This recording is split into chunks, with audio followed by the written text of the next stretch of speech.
Bona tarda a tots i totes. En primer lloc, gràcies a la Marina, a la Susana, a la Cristina i totes les grans dones que fan possible que passin aquestes coses.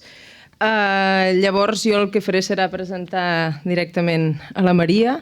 La Maria, com crec que la majoria de gent que ha passat i que passarà en aquest cicle, és moltes coses i crec que aquest fet era condició sine qua non per estar aquí. Aquest fet que durant totes les nostres vides ha estat un problema, el no saber definir-nos, el no saber dir què som, doncs automàticament aquí n'han fet d'això una cosa positiva, i no només una cosa positiva, sinó quasi una condició d'entrada. Llavors, gràcies per destraumatitzar-nos i per permetre'ns fer d'això una sessió. La Maria és realitzadora, investigadora i docent, però també és costureira, ella és de Galícia, i és costureira, és cosidora, i el que fa és cosir, sigui amb paraules, sigui amb imatges, el cadàver exquisit de la cultura, i convertir tot el que serien els documents que llega i que deixa la cultura en un discurs. Fa poc jo revisava una conferència de l'activista i investigadora hispano-síria Shirin Alvi Sibai, i en aquesta conferència ella citava Ramon Grossfogel i deia que qualsevol discurs que emetem avui en dia està incert en el que ell anomenava el sistema món modern colonial, capitalista patriarcal, sexista, racista, blanc militar, cristianocèntric i occidentalocèntric. Llavors totes aquestes categories defineixen el nostre sistema món, i crec que la Maria Ruïda precisament les té molt presents, sobretot en allò que té a veure amb la condició sexista patriarcal, amb la condició capitalista i amb la condició colonial. Com a mínim la meitat d'aquestes categories les treballa en la seva obra audiovisual i textual. Llavors, d'una banda, la Maria és conscient... Bueno, deixaré de parlar de la Maria, o aniré i vindré, però hi ha un senyor que ens va deixar fa poc, que és John Berger, i John Berger, el Ways of Seeing, és una sèrie i és un llibre, són 4 capítols d'una fantàstica sèrie de la televisió britànica i alhora un llibre, ens deia que les idees que tenim al cap condicionen la nostra manera de veure les coses, però alhora tot el que veiem condiciona les idees que ens fem del món, les representacions i les idees que ens fem del món. Llavors, en el règim del visible passen, o el que es dona a veure sobretot són les construccions hegemòniques, els discursos imperants, siguin definits pels mitjans de comunicació, siguin definits pels polítics o certes esferes del poder. Diguéssim que tenim segrestada la manera com ens representem les coses i el món. La Maria treballa molt intentant desfer, redreçar aquests discursos hegemònics, i desfer és una paraula que li fa prou justícia, perquè precisament treballa molt des de l'apropiacionisme i des del desmuntatge, desmuntant aquests grans relats, aquests grans discursos a través dels quals la història en majúscules es construeix. I ella navega a través de les fractures de la microhistòria, dels testimonis, dels testimonis entre els quals s'hi compta la seva pròpia veu.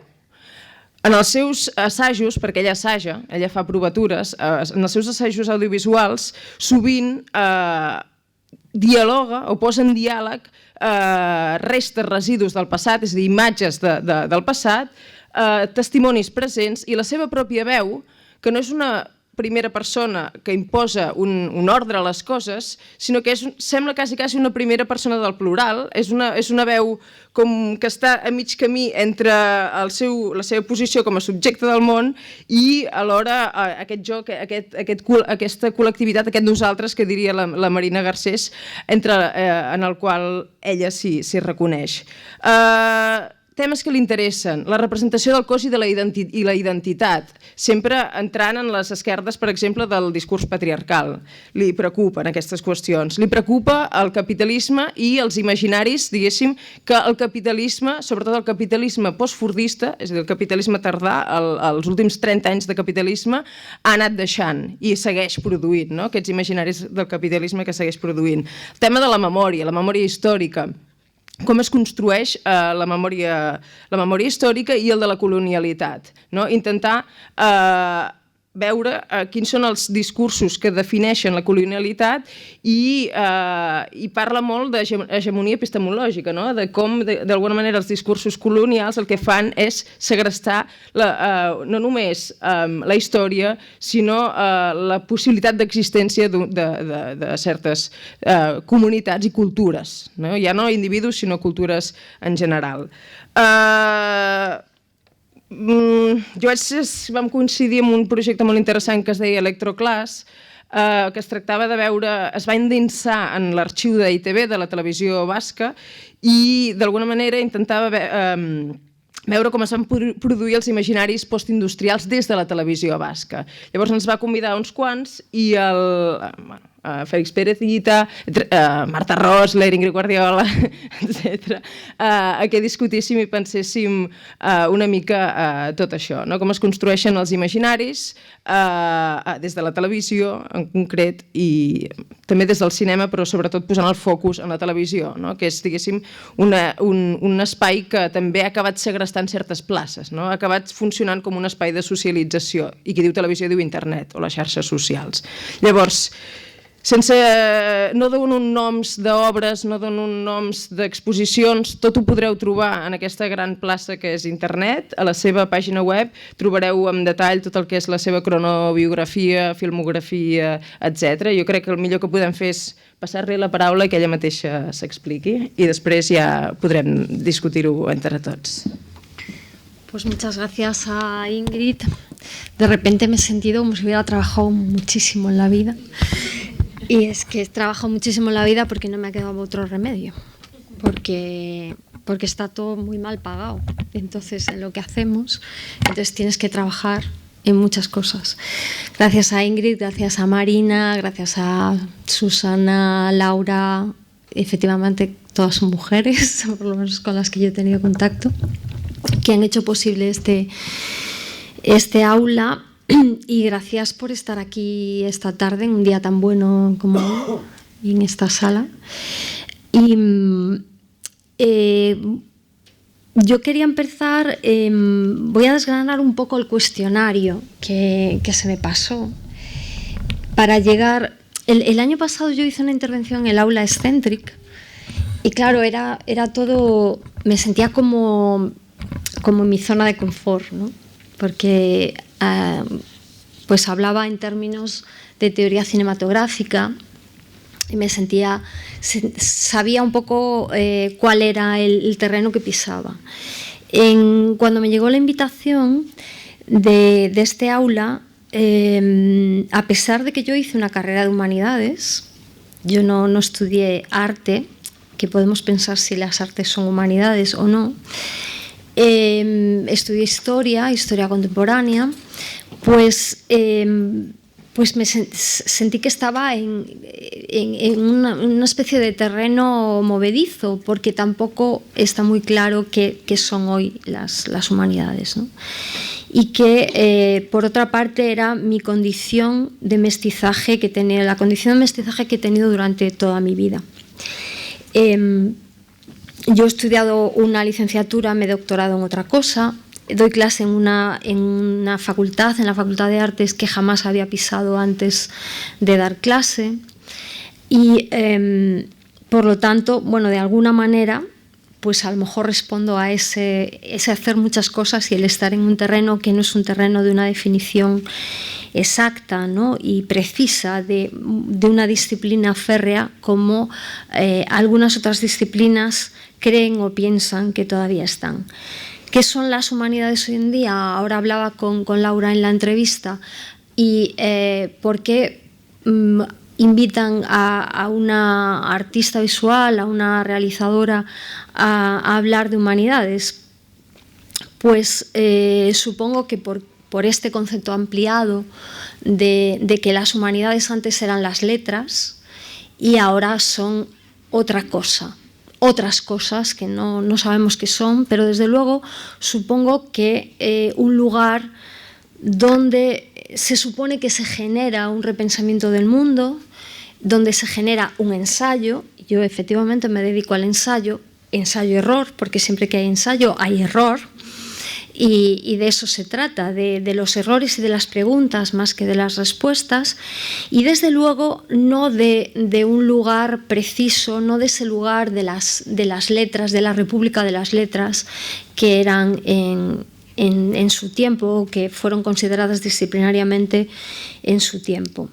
Por otra parte, las humanidades hoy en día, como desde el punto de vista educativo, y yo soy docente en una universidad aquí en la UB, están siendo atacadas desde el punto de vista institucional, desde el punto de vista del currículum educativo, y no me parece baladí, no me parece casual.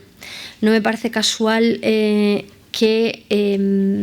la derecha y la socialdemocracia, que es el tipo de gobierno que hemos tenido hasta ahora, luego entraremos en otro tipo de decepciones que a lo mejor, al menos yo he tenido con otro tipo de gobiernos, o estoy teniendo con otro tipo de gobiernos,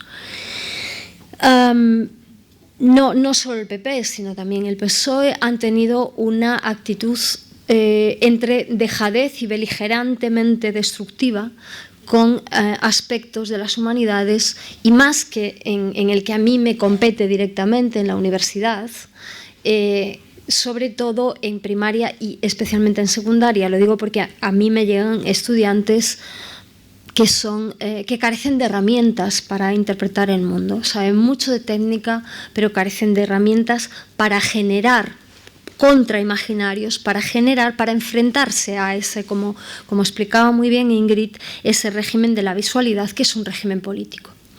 Una de las cosas por las que me gustaría empezar es por la idea de conocimiento y por la idea de romper la estructura entre palabra e imagen, que yo creo que sigue imperando, a pesar de que vivimos en un mundo superpoblado de imágenes, en general un mundo que se dice que tiene más imágenes que nunca, donde los imaginarios son extremadamente importantes, un mundo audiovisual. Creo que estamos viviendo una de las épocas de más analfabetismo visual, porque una cosa es estar rodeado de imágenes y otra cosa es saber descifrar el potencial de las imágenes, cómo están construidas, y efectivamente qué falta nos haría seguir teniendo a John Berger o a las diferentes líneas que él comenzó. Efectivamente, el ver que la visualidad es un régimen de lo político y por lo tanto un territorio de acción política. No dejo de pensar que esa dicotomía que se sigue estableciendo, que se nos sigue educando en el logocentrismo, que esa dicotomía entre imágenes y palabras, incluso entre mis propios estudiantes en una facultad de arte y en un departamento de artes visuales, de cultura visual, sigue siendo interesada. A lo mejor porque utilizar las herramientas del pensamiento logocéntrico aplicado a los imaginarios visuales sería extremadamente potente y nos daría una capacidad de reformar, de entender las imágenes y por tanto de reestructurarlas, de desmantelarlas, de desmontarlas, que por otra parte no es algo esotérico, que todo el mundo puede hacer, pero que en realidad solo los que nos dedicamos a un cierto tipo de trabajo audiovisual nos podemos plantear hacer, porque tenemos el tiempo, porque a lo mejor tenemos esas herramientas o un principio de esas herramientas. Eso me parece lo que ahora mismo sería urgente introducir en el concepto humanidades. La idea de que las humanidades no son letras, no son solo palabras, sino que las imágenes forman parte de esa resignificación del mundo y que se tiene que pensar el mundo y resignificarlo a través de las imágenes, porque si no, en un mundo claramente con un aparato institucional, mediático sobre todo, de audiovisual tan potente, la ideología se nos va a colar de formas tan sutiles, porque no todo es un telediario. Un telediario ya tenemos la teoría de la sospecha un poquito con las uñas fuera. ¡Ay! Este es el telediario de Antena 3, es de derechas. Este es el telediario de La Sexta, son más guays, son más de izquierdas. No. No todo es tan fácil de descifrar. Hay cosas muchísimo más sutiles, muchísimo más leves, y donde la ideología está mucho más envuelta, y es mucho más difícil de ver ese régimen de lo político, de la visualidad. Y ahora también con Laura hablaba de la importancia de generar otro tipo de definición del conocimiento, de lo que Donna Haraway llamó en su momento conocimientos situados. Es decir, generar un conocimiento donde a veces pensamos que esto ya lo hemos hecho desde los 60, lo hemos hecho desde las vanguardias: historizar el conocimiento, desnaturalizar el conocimiento, desuniversalizar el conocimiento. Las humanidades siguen manejándose en conceptos universalizadores todavía hoy, incluso después de haber hablado tantas veces del concepto de las desestéticas. Y ahí tengo que hablar, por supuesto, de la gran escuela que para mí ha sido los feminismos, los diferentes feminismos, no solamente para desmontar el régimen que atraviesa todos los regímenes, que es el patriarcado, sino en realidad para pensar el mundo como herramienta de pensamiento del mundo.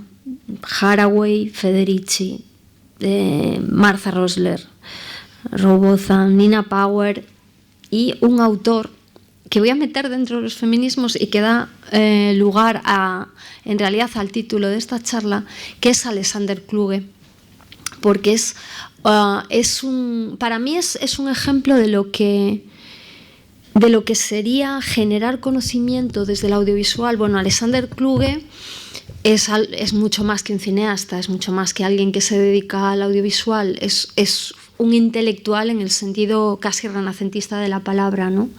Es abogado de formación, cercano a la Escuela de Frankfurt, escritor, cineasta, productor de televisión, y uno de los autores, efectivamente, como nombraba antes Ingrid, el proyecto Electroclass, que estaba dentro de ese proyecto, porque yo creo que, fíjate, Electroclass tiene en sí algunas de las cuestiones de las que estamos hablando hoy. Cómo volver a apropiarnos de lugares, sea la institución arte, sea la institución académica, sea la institución televisión, cómo volver a reapropiarnos de esos lugares, o cómo estar en esos lugares con todas las incomodidades que nos producen esos lugares, por lo menos a mí me producen, incluso con todo el dolor y el sufrimiento que produce a veces estar dentro de ellas, con todas esas contradicciones, y seguir haciéndolo, porque eso es el lugar donde tenemos que estar para hacer un trabajo político. Eso se llama obstinación. Y esa obstinación es la que encabeza esta charla, porque yo creo que, como dice Kluge, sin obstinación, o sea, sin perseverar en el intento, sin perseverar ante la frustración que nos causa estar en estos lugares, por lo menos a mí me la causa, no vamos a poder cambiarlos, porque hay unas dinámicas. La institución Humanidades, si es que existe eso, pero sí existe una academia que alberga las humanidades, la institución o el sistema del arte, la institución cine, la televisión, todas estas pequeñas o grandes micro instituciones tienen unas dinámicas que, por supuesto, también pertenecen al régimen político, que no va a ser fácil subvertirlas. Es más fácil que nos coopten estas dinámicas a que podamos cambiarlas, y sin obstinación y sin tener claro cuál es nuestro lugar y a dónde queremos llegar, no vamos a poder llegar. Ahora mismo Alexander Kluge está en La Virreina, o sea que se puede ver, o sea, todas estas palabras yo me las he ido apuntando en algunos de los recorridos que he hecho, porque he tenido que ir varias veces. Esto es otra cosa que tiene que ver con cómo yo entiendo el sistema del arte o el sistema del cine. no es algo divertido a lo que vayas a un lugar a recrearte durante 2 horas, sino que es un trabajo al que tienes que dedicar tiempo y en el que tienes que ser obstinado y persistente para sacarle algún jugo. Y estas 3 palabras aparecen de alguna manera en el recorrido de la exposición de Alexander Kluge. Aparecen muchas más: trabajo colaborativo, aparecen referencias, por ejemplo, a las brigadas internacionales y a su trabajo aquí en la guerra civil. Aparece la política. Aparecen diversas palabras, pero he sacado estas 3 porque me parece que con estas 3 ya podíamos hacer un principio de trabajo. La obstinación tendría que estar ligada a la cooperación, a una necesaria cooperación en un mundo, como también comentábamos antes con Laura, donde justamente la idea del trabajo artístico, la idea del trabajo en el semiocapitalismo, la idea del trabajo cognitivo, como queráis llamarle, está marcada por el yo neoliberal. Está marcada por la individualidad más que nunca.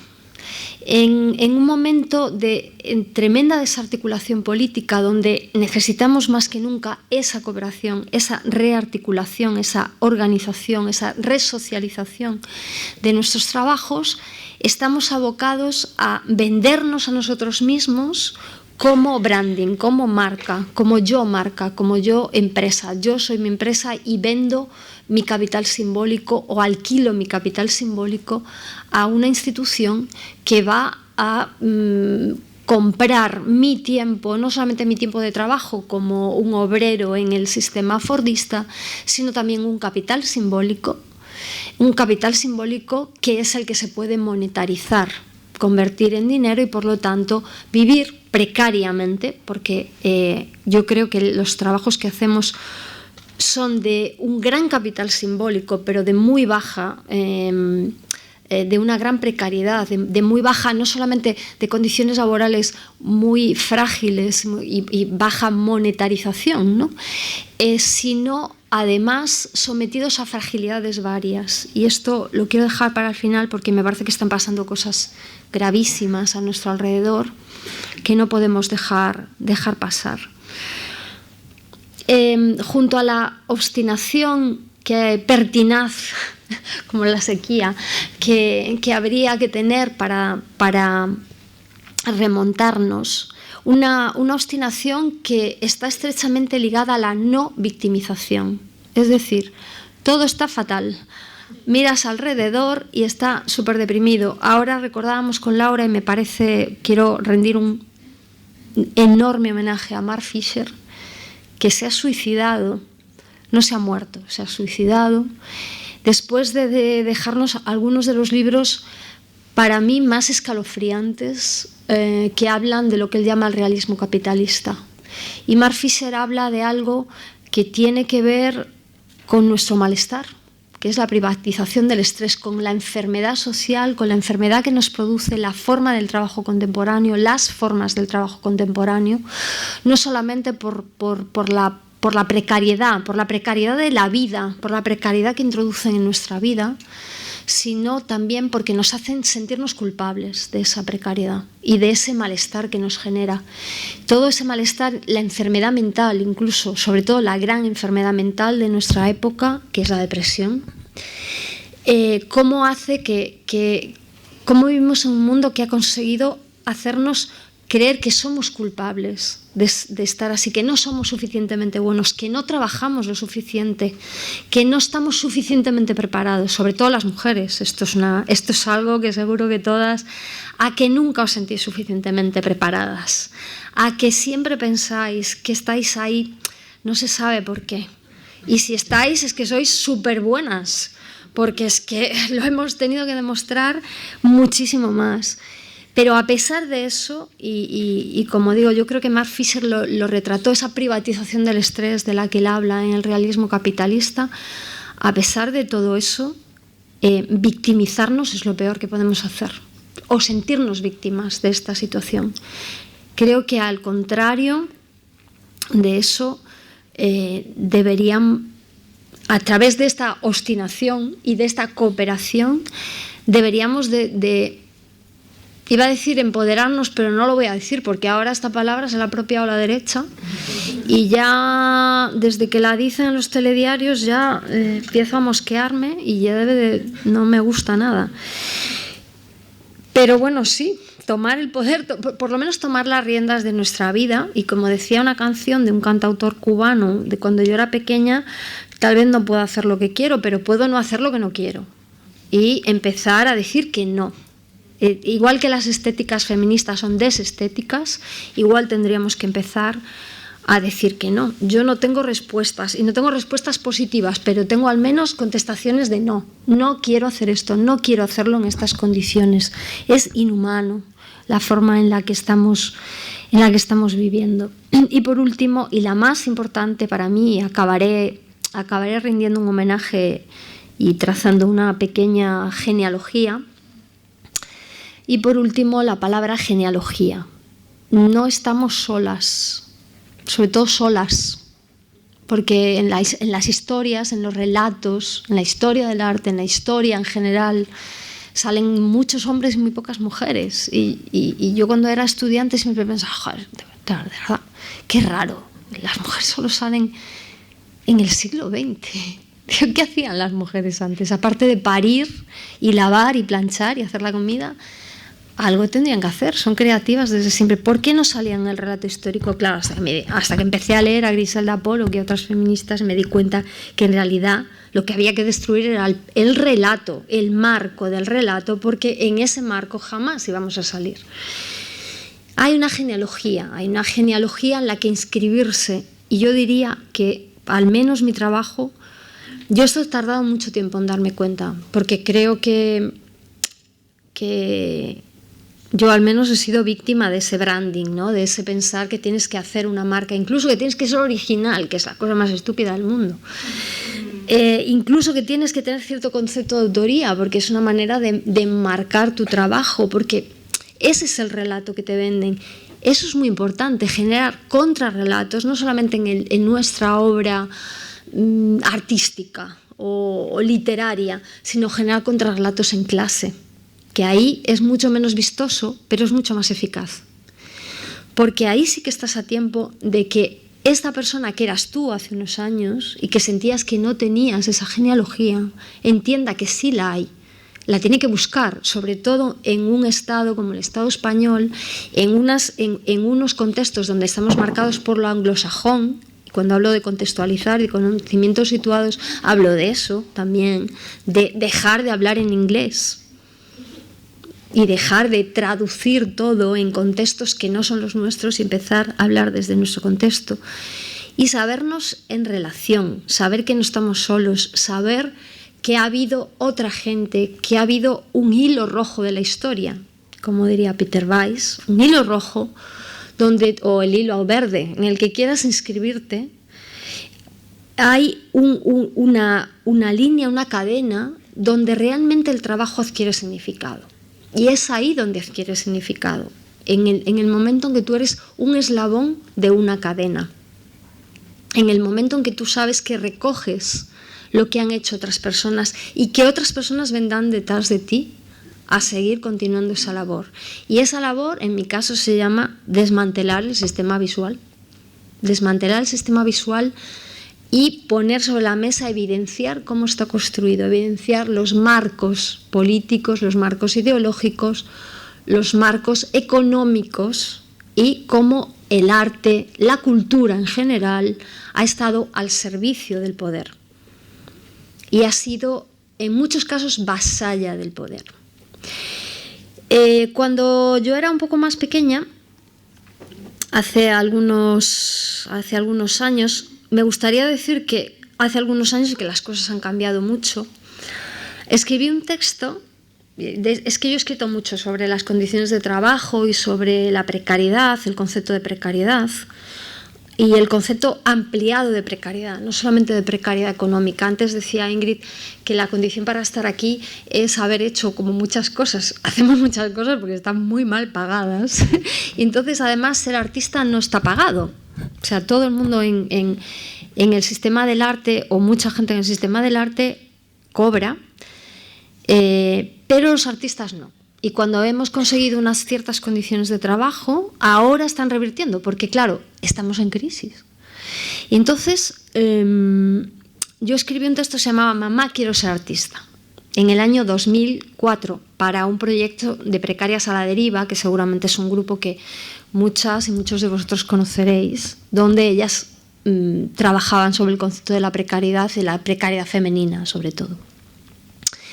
Y el texto empezaba recogiendo algunas de las una especie de metáfora o de resumen metafórico de muchas conversaciones que yo había tenido con mi madre y en general con mi familia, que no viene del mundo del arte ni de la intelectualidad ni nada, sino que son gente de clase trabajadora, y mi madre miraba con verdadero horror que su hija pequeña quisiera ser artista.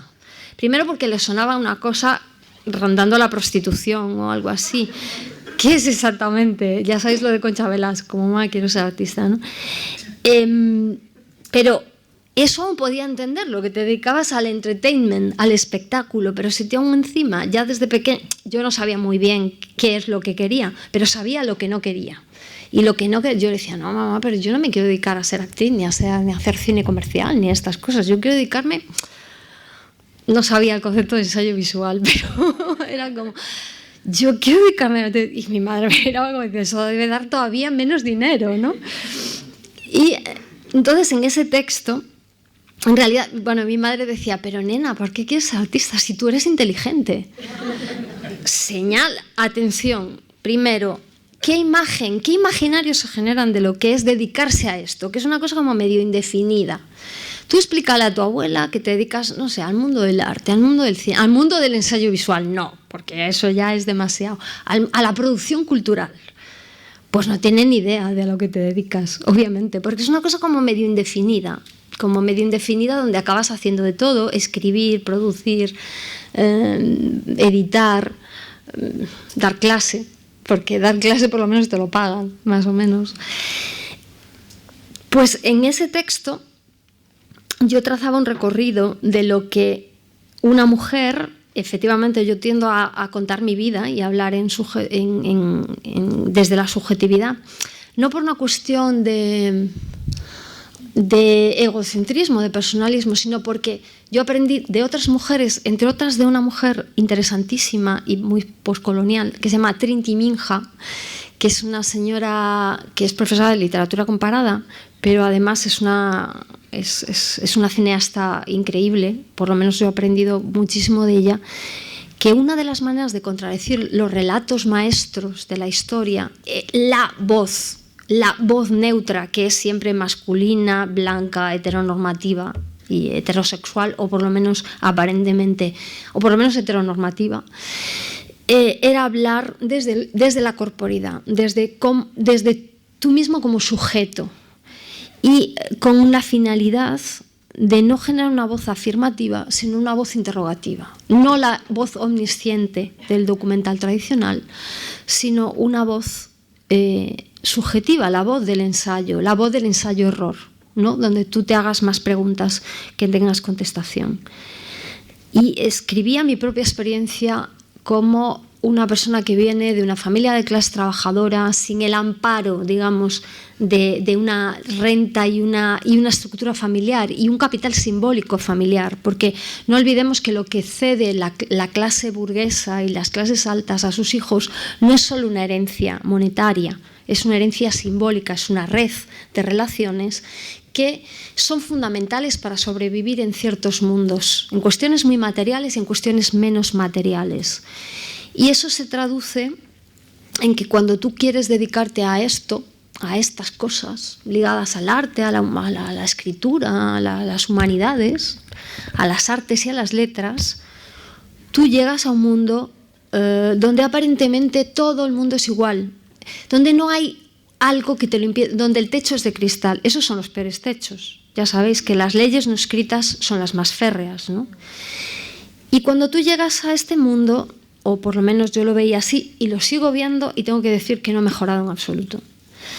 De repente te encuentras con un mundo, por supuesto, y yo tengo la piel blanca, si no tienes la piel blanca o si tienes rasgos de racialización, esto tiene que ser mucho más jodido. Por supuesto, etnocéntrico, por supuesto, patriarcal, sexista, homófobo, racista, clasista, increíblemente clasista, porque además estamos hablando de trabajos que no sabemos si son trabajos. Desde luego empleos no son. No tienen una consideración de empleo o de trabajo regularizado, ¿no?, en el mundo. Y ahí entramos ya a un nivel de precariedad muy claro, donde no se habla de dinero porque está mal visto, donde muchas veces no te pagan, pero o sea, es guay, tía, trabajas en no sé qué lugar, pero estás exponiendo en no sé qué, pero tienes obra en la colección del MACBA, sí, pero a mí no me paga el piso tener obra en la colección del MACBA. Entonces, todo esto que yo exponía de una forma mucho más seria, todo con notas a pie de página y tal, porque eso es otra de las cosas que yo he aprendido a hacer, a imitar todo el lenguaje académico, ¿no? Porque es claro, si tú haces una tesis tienes que, a ver, ¿cómo es lo de las tesis? Y entonces, como no vienes de ese lugar, no solamente eres mujer y además tampoco vienes de la clase que manda, que es la que es. Entonces, yo digo en ese texto, tú te trasvistes, igual que explica Laura Mulvey en Teoría Fílmica, cómo cuando vamos al cine nos trasvestimos en el héroe, porque casi todos los protagonistas guays de las películas son hombres, entonces tú para pasártelo bien en el cine acabas trasvistiéndote, haciendo transvestismo de género, transvestismo de clase, pues para no amargarte la vida. Y yo iba a las inauguraciones y decía, en cualquier momento me van a echar, porque tienen que saber que yo estoy aquí de prestado. Lo van a saber. En cualquier momento es que se me va a notar.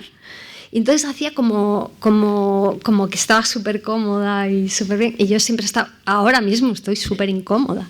Bueno, ahora, o sea, ya he aprendido como manera, ya no voy a las inauguraciones, voy a las mías y solamente a la gente que es súper amiga. Pero yo odio las inauguraciones, o sea, las odio todo el aparente sistema social que hay alrededor del sistema del arte o del sistema del cine. Los festivales, por ejemplo, es horrible, es horroroso, yo lo paso fatal. Todo ese juego que en realidad es un juego de relaciones, de networking. Un networking donde estamos trabajando, porque esa es otra de las características de este mundo. No hay adentro y afuera. Olvídate de la fábrica. Hemos salido de la fábrica y estamos todo el día en la fábrica. Esto seguro que lo ha dicho todo el mundo, ¿no? Es una de las características del capitalismo postfordista y sobre todo del capitalismo, digamos, del trabajo que tiene que ver con lo intelectual y con lo artístico, y además ese ha sido el modelo para la progresión del sistema capitalista.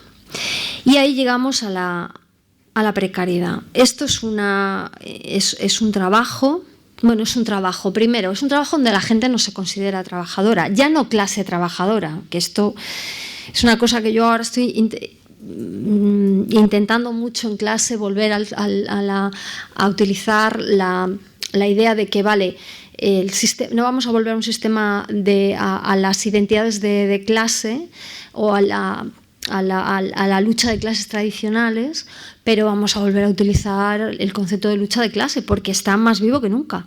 Y llamémosle de otra manera, si queréis, pero vamos a volver a utilizarlo.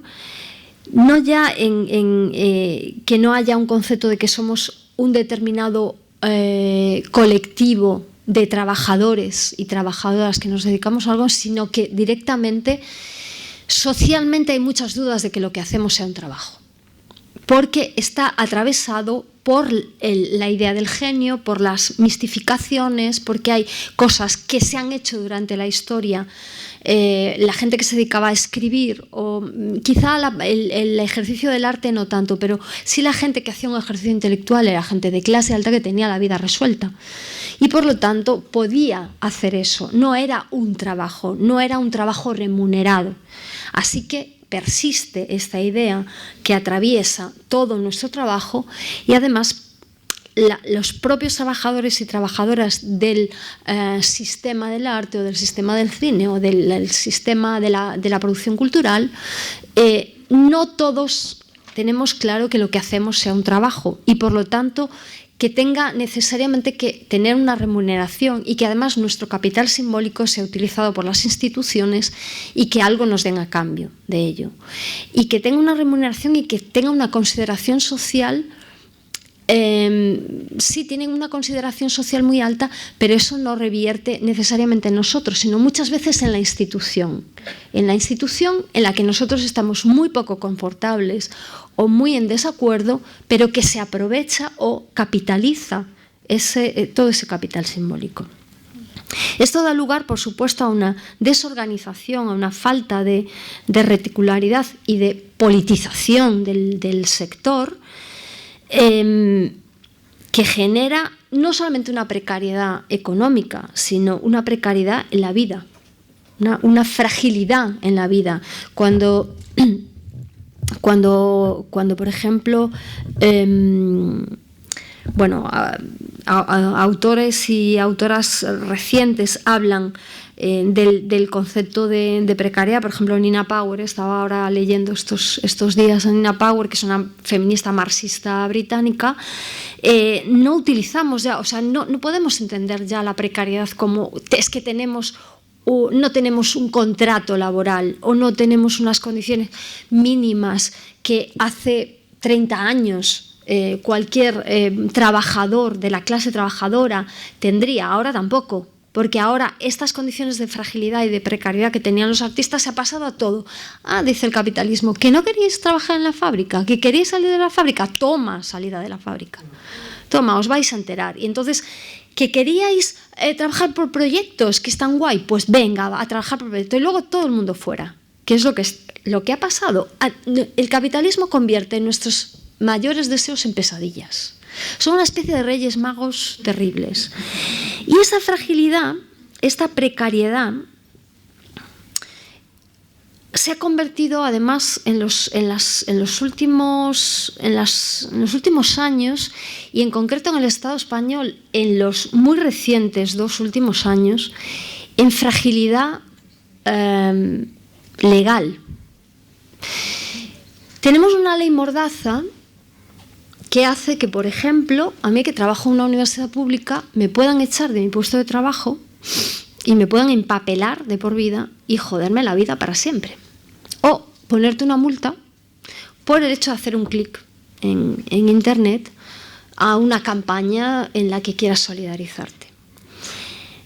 Y además, ayuntamientos que a mí personalmente me han decepcionado enormemente, como es el de Manuela Carmena y el de Ada Colau. Lo digo con toda la tristeza del mundo.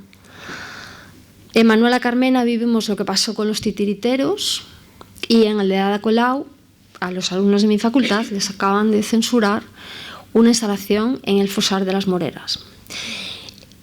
Primero yo creo que no tenemos cultura de poder. La izquierda en este país o cierto tipo de izquierda no tiene cultura de poder. Tenemos este síntoma, esta idea de, como os decía yo, cuando llego al sistema del arte, de que se van a dar cuenta de que este no es mi lugar y me van a echar. Y mientras hay otra gente que ha vivido, que ha mamado el poder en los potitos Bledine de pequeño y tienen una idea patrimonial del Estado. Tener una idea patrimonial del Estado significa que no vivimos en una democracia real, porque el Estado no es patrimonio de nadie, es patrimonio de todos y de todas. Y entonces, cuando le tosen, a la primera que oyen toser, se cagan de miedo. Y ese cagarse de miedo nos pone a la gente que hacemos producción cultural en una fragilidad extrema. A estos chicos los llevo a la cárcel durante X horas, me da igual, pero los llevo a la cárcel, a los titiriteros estos de Madrid, y a estos alumnos les llevo a que retiraran pronto el trabajo que habían hecho. O tenemos unas medidas legales que nos protejan o nos vamos a quedar sin cultura crítica. Y esto lo digo aquí, en un lugar que yo creo que está sufriendo también un proceso de reconversión y que ha sido un lugar que para mí era un referente en su momento de lo que era la cultura crítica.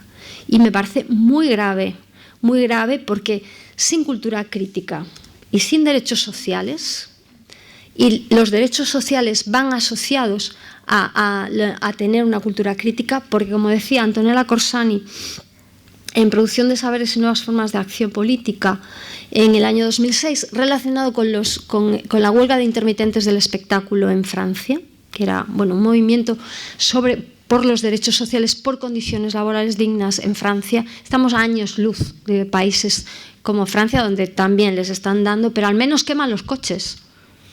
Al menos hay una movilización social que yo aquí, es verdad que estamos muy cansados. Hubo años de estar, yo recuerdo que era como vivir en la calle antes del 15M. Llegó el 15M y tenías esa sensación de que tu malestar era un malestar compartido. ¿Qué nos ha pasado?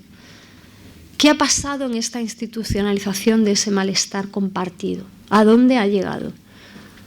Creo que es muy preocupante el lugar donde estamos y nos pone en un lugar, un Estado, una sociedad que no produce cultura crítica está abocada al fascismo. Porque la estetización de la política, ya lo decía Benjamin, es el fascismo. Si solo vamos a producir esteticismo, estamos abocados a este neofascismo, que solo tenemos que ver lo que está pasando tampoco voy a decir obviedades, ¿no? Solo hay que mirar, hay que abrir el periódico para ver lo que está ocurriendo. Pero aquí, miremos lo que está pasando aquí dentro y cuál es nuestro trabajo, en qué podemos nosotros ayudar. Y creo que es un momento de pensar el lugar de la cultura como un lugar de acción política, más que nunca, y de, insisto, ser obstinados, cooperar y saber que pertenecemos a una genealogía. Y voy a acabar, quería hablar de lo importante que me parecía el trabajo de Corsani, Lazzarato y otras personas que se oponían a la idea de la llamada crítica artista que habían hecho Boltanski y Capello, que no se toman en serio el trabajo cultural y el trabajo de los artistas como campo, como territorio de lo político, porque también hay toda una parte de la política y de la izquierda tradicional, llamémosle, pero también de la izquierda menos tradicional, que piensan que nuestro trabajo es eso, es puro divertimento, es puro entretenimiento, que no entienden las imágenes, que son analfabetos visuales. Y precisamente por ese analfabetismo visual están dejando que ganen terreno las formas de entretenimiento y que no haya una cultura crítica también en los imaginarios. Y me parece que es muy importante que, si no saben, den pie a que haya gente, al menos, que se asesoren y que tengan esa capacidad de colaboración, de cooperación con la gente que trabajamos en la producción cultural, en las humanidades en general, para generar un tejido crítico que nos devuelva nuestra capacidad de ser ciudadanos y ciudadanas. O sea, tenemos derecho a tener esas herramientas, tenemos derecho a tener una educación pública de calidad y donde se nos den esas herramientas. Antes hablaba con Laura, la educación no es algo que te ayude o que esté para tener un empleo. Eso también está muy bien, tener un empleo, y si puedes tenerlo en lo que has estudiado, mucho mejor. La educación es algo que debería competir a todos y que todos tuviéramos la misma educación. A mí la educación privada no me gusta nada, pero bueno, no me voy a poner aquí Creo que todos deberíamos de tener una educación pública y que esa educación pública nos proveyera de estas herramientas, de unas herramientas que nos ayudaran a entender y a resignificar el mundo y a cambiarlo. Y justamente porque no quieren ese cambio, porque hay evidentemente una vuelta a una clase que está acaparando ese conocimiento, es por lo que nos están hurtando esas herramientas en la educación y en la cultura. Y no debería haber cultura, ninguna cultura, si no hay derechos sociales, como decía Antonella Corsani. Y ya para terminar, y a modo de homenaje a lo que yo considero mi genealogía, no he hablado de mi tema favorito, que es la transición española, pero sí que la voy a poner aquí al final, porque yo creo que ahí es donde nos jugamos, donde nos batimos el cobre de lo que está pasando ahora. Y bueno, yo siempre lo digo y me dedico a esto porque creo que tenemos el deber de generar una nueva transición en todos los sentidos. Y bueno, me parecía que no podía dejar de poner alguna parte de mi trabajo, y un trabajo que es claramente genealógico. Es una especie de spin-off de un trabajo que yo hice, dos largometrajes que yo hice sobre la transición española, sobre los movimientos sociales en la transición española, que se llama Lo que no puede ser visto debe ser mostrado, y es un trabajo sobre la censura de estos contrarrelatos, de este cine militante que para mí son mi genealogía, de la que me siento muy, a lo mejor no cercana formalmente o incluso no cercana en planteamientos políticos, pero sí siento que son mis abuelos y mis padres y mis madres, y que les debo un respeto, y que podemos estar aquí hablando de esto porque ellos se batieron el cobre en ese momento y muchos acabaron sin poder trabajar, acabaron con esta censura que ahora vuelve a reaparecer. Apareció en su vida. De hecho, este vídeo, que es muy cortito, dura 10-11 minutos, empieza con un caso lacerante que es Rocío, la película Rocío de Fernando Vergara, que se tuvo que exiliar a Portugal y que fue censurada en plena transición, no en la dictadura franquista, sino en plena transición. Solo me gustaría recordar el texto de Ito Steyel, La articulación de la protesta, donde ella hace un llamamiento a lo importante que es generar estos contradiscursos, estos contrarrelatos, pero generarlos también con lenguajes formalmente nuevos que contradigan, que no sean iguales a los de los medios de comunicación, que no hagamos otra vez telediarios para contar otra cosa o contar la cosa diferente, pero con el mismo lenguaje de la CNN, dice ella, literalmente hablando de indie media. Ella pone y ella hace un alegato bueno, ella pone como ejemplo un trabajo de los 70 de Godard y Mieville, que es Désir d'Ager, aquí en otro lugar, sobre la causa palestina. Es un desmontaje de una película que ellos hicieron con el grupo Ziga Bertov en el año 70-71 para Al Fatah. En ese momento la hicieron, o sea, era claramente cine militante al servicio de la causa palestina.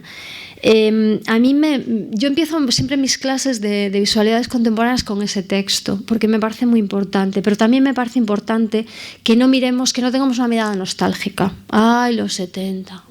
Porque es claro, cuando tú no has nacido ahí, ¡ay, la transición! ¡Ay, la lucha anti... Dices, joder, pues ya no me queda nada que hacer en la vida. Como ya no puedo luchar contra Franco, pues ya... Hoy, como no he vivido el cine de los 70, pues qué chafe, ¿no? Ya no puedo hacer nada.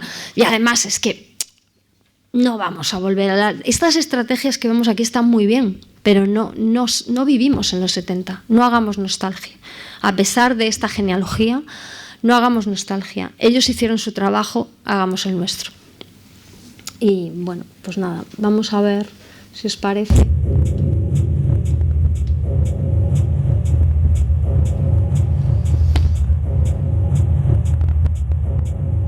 Cuando esa persona iba al cine era un lugar de evasión, pero de evasión que servía para mantener vivas ciertas alternativas al régimen, a lo que estabas viviendo. O sea, resistencia en el sentido de mantener un espacio tuyo. Y como el objetivo del fascismo era la colonización del espacio privado por el Estado, entonces el cine es algo que te ayuda a conservar un mundo de deseos personales que tú sabes no puedes satisfacer, pero no vas a abandonar. Esta banda se dedicaba a llevar a la cárcel diariamente, noche por noche, una lista para sacar a individuos, para llevarlo a la carretera y asesinarlo delante de la luz de un camión. En Almonte mataron a Frasquita, la charamusca, Diego Cepeda Aragón, Azuquita, Manolo y Curro Larios, los mellizos, José Moreno, Bocanegra, Miguel Poleá, Francisco Acosta, Antonio Guitar, el sobrino, Capitán Pedro Guitar, Curro, el breguero, Antonio, el de la botinera, José Convento, Antonio, el rano, Antonio Caliche, el radical, José Botones, Jerónimo, el de la panadera, Juan, el neguito, Andrés Borrero y varios más, hasta hacer un total de 100 personas, 99 hombres y una mujer.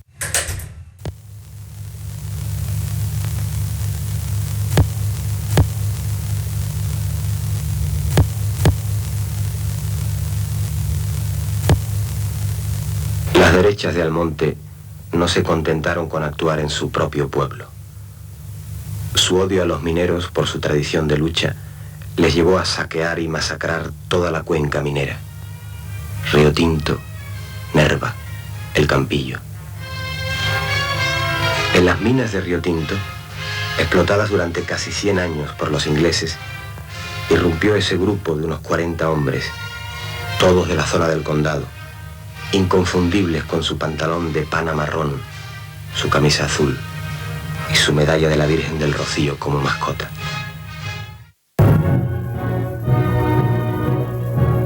Realizaremos un esfuerzo constante para cumplir sin desmayo el lema de nuestro noticiario: el mundo entero al alcance de todos los españoles.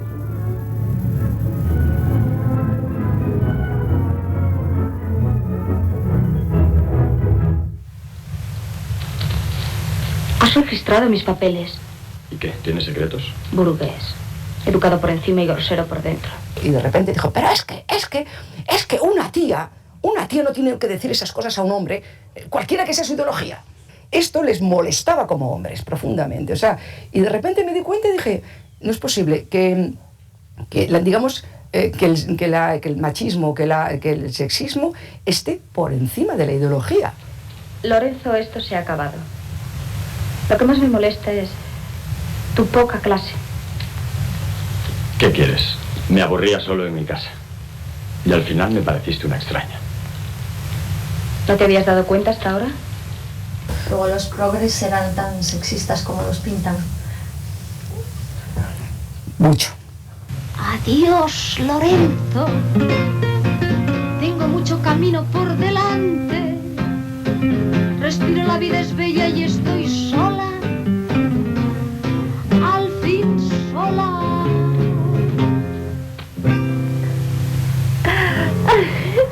Sí. Al fin sola. ¡Corten!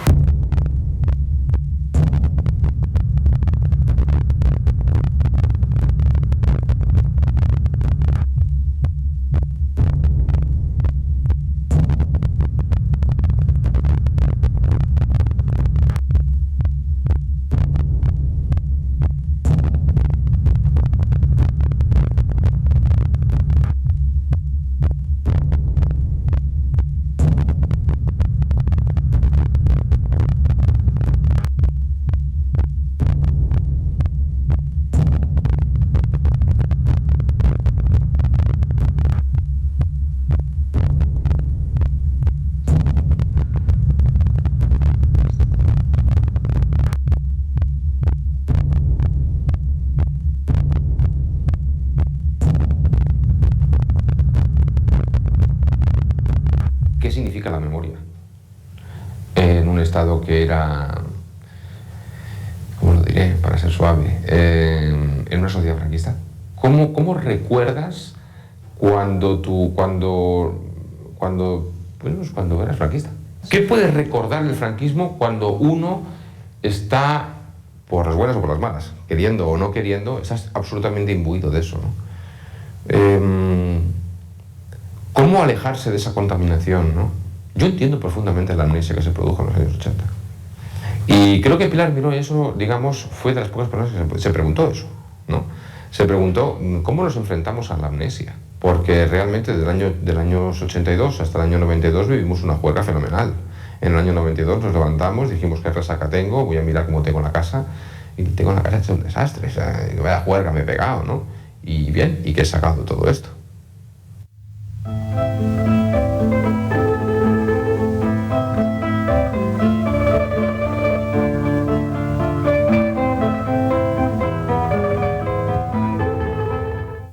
Oiga, yo quisiera hacerle una pregunta, que si no hubo otra solución antes de ir a la huelga. Bueno, vosotros sabéis que el año pasado el gobierno dictó un decreto ley por el cual todo trabajador que se pusiese en huelga, o sea, en solidaridad con algún trabajador, sería despedido. Entonces, para legalizar una huelga se tenían que hacer unos trámites legales, ¿no? Entonces nosotros acudimos a todos estos trámites, con lo cual no nos dieron resultado ninguno. El aparato cinematográfico, aparato entre comillas cinematográfico, nos hicieron el boicot total, a Elena primero. ¿Qué quieres decir?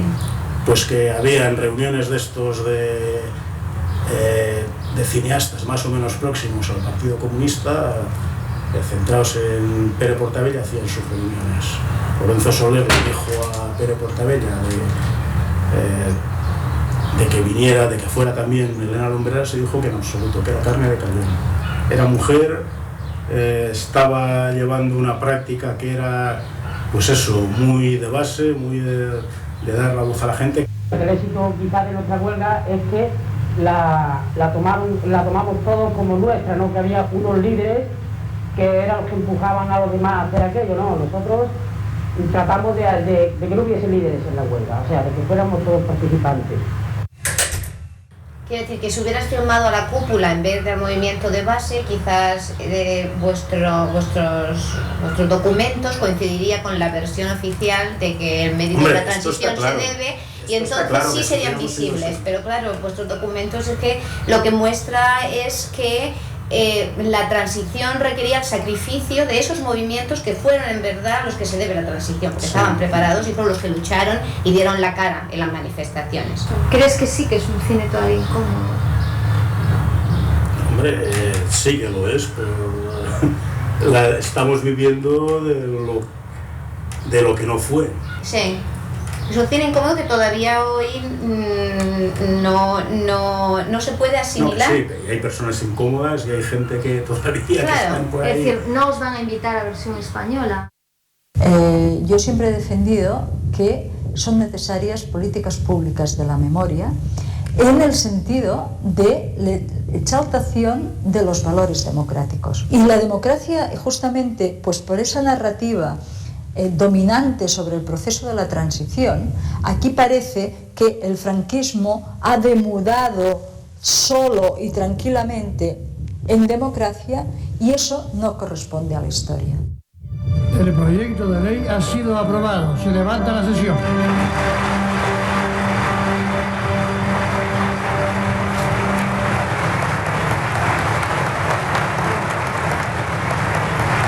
El gobierno, con el rey a la cabeza, ha cruzado el Rubicón. El camino hacia la democracia queda abierto. El hilo conductor de la narración, el de Victoria Prego, responde, aparte de toda la cuestión de la consolidación de la monarquía, que es muy útil en aquel momento, es un relato bastante socialista. ¿Por qué non ven aquí o director xeral da Radio Televisión Galega? Nos toma por subnormales. Quen lle paga a esta xente para que conten mentiras ou non digan nada presionando aos traballadores? Va, isto se vai publicar, vai salir.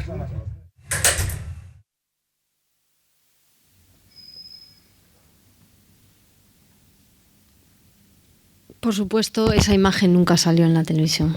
Es el alcalde de Muxía en la crisis del Prestige, que si recordáis, Mariano Rajoy era ministro de Administraciones Públicas, quiero recordar. En Galicia le llamamos el señor de los hilillos. porque ya sabes que decía que solo eran unos cerillos de nada, que no iba a pasar nada. Bueno, gracias.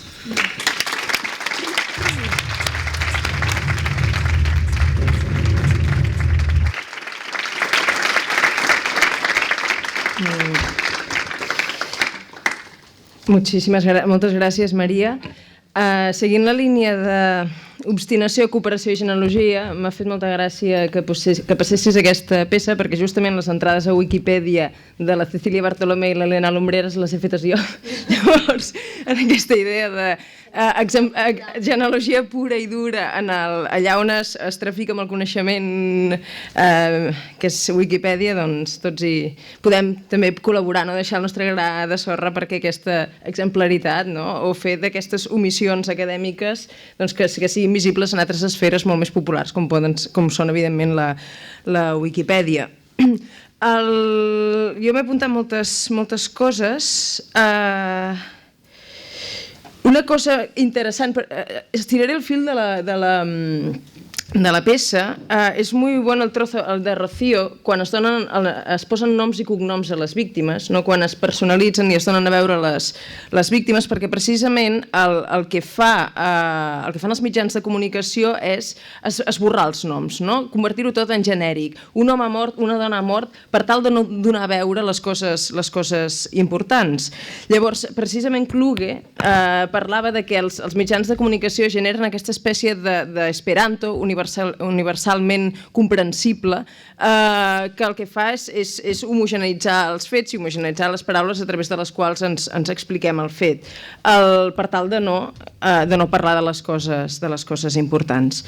He de traduir aquestes notes a preguntes, ho faré a temps real.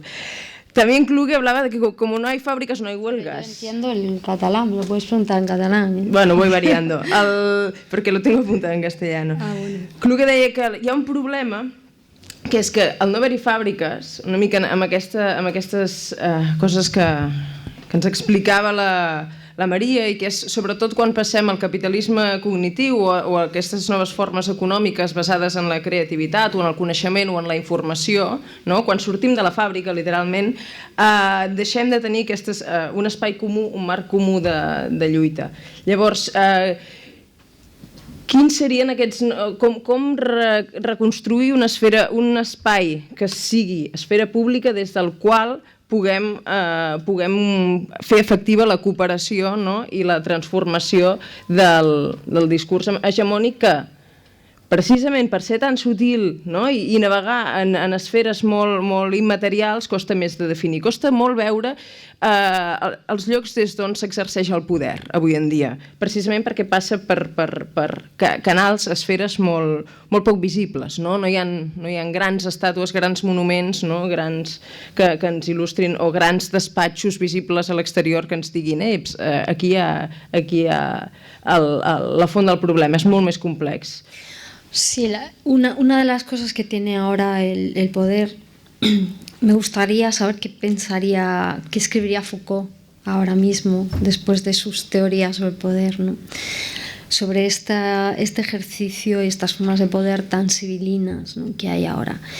Pero antes de contestar a esto de la esfera pública, efectivamente esfera pública es una de las palabras o de los tags que aparecen en el recorrido de Kluge, y por supuesto uno de los grandes tópicos de su trabajo. Él escribe mucho sobre el concepto de esfera pública, y fijaos que lo estoy pensando mucho, pero es que ahora estoy bajo la égida de Rita Laura Segato y ella dice que la esfera pública está totalmente contaminada por el patriarcado. Entonces me estoy repensando mi lugar en la esfera pública y si realmente tendríamos que contribuir a la esfera pública o destruirla completamente tal y como la entendemos. Pero bueno, aparte de eso, y sí me parece importante el tema de los espacios, quería hacer una anotación sobre la cuestión de los nombres, tan importante nombrar, y tan importante que él hiciera una lista no de los 99 hombres y una mujer que asesinan los afines a la Virgen del Rocío, sino también que esta película precisamente sufre la censura porque nombra porque dice el apellido y los nombres de las familias responsables. Si vais a YouTube, ahora mismo podréis ver que hay unas partes de la película que se quitaron y que ahora son visibles, donde hay unas personas que dicen ha sido la familia tal, la familia cual, que era la familia del alcalde del pueblo, y eso en el año 82 es susceptible de que te censuren y te jodan la vida, porque realmente a Fernando Ruiz Vergara no solamente fue una censura como tal, sino que no pudo volver a trabajar como, bueno, era antropólogo, como cineasta en España, y decidió optar por el exilio. ¿Cómo los nombres pueden ser importantes decirlo, o cómo te pueden acarrear la desgracia si lo dices, si lo personalizas, si dices, esta persona es un asesino? Y lo importante que es la nomenclatura, ¿no? Lo importante que es nombrar. Cómo vivimos en una época que yo creo que hay gabinetes enteros pensando formas de decir las cosas sin decir lo que quieren decir. Ya no hay imputados, hay, no sé cómo se llaman ahora, todo. Tiene que haber un gabinete de gente, de nanitos pensantes, que siempre es lo que nos imaginamos, un gabinete de gente que se dedique a los eufemismos políticos, porque hay una manera de nombrar muy preocupante, muy que tiene que ver con este ejercicio del poder, o sea, puedes decir las mayores barbaridades del mundo. Por ejemplo, el ministro de Justicia. El ministro de Justicia dice cosas tremendas que exigirían que dejara su puesto, pero ya, y se queda tan ancho y sale en la hora punta, en el prime time del telediario. Entonces, la cuestión de los espacios.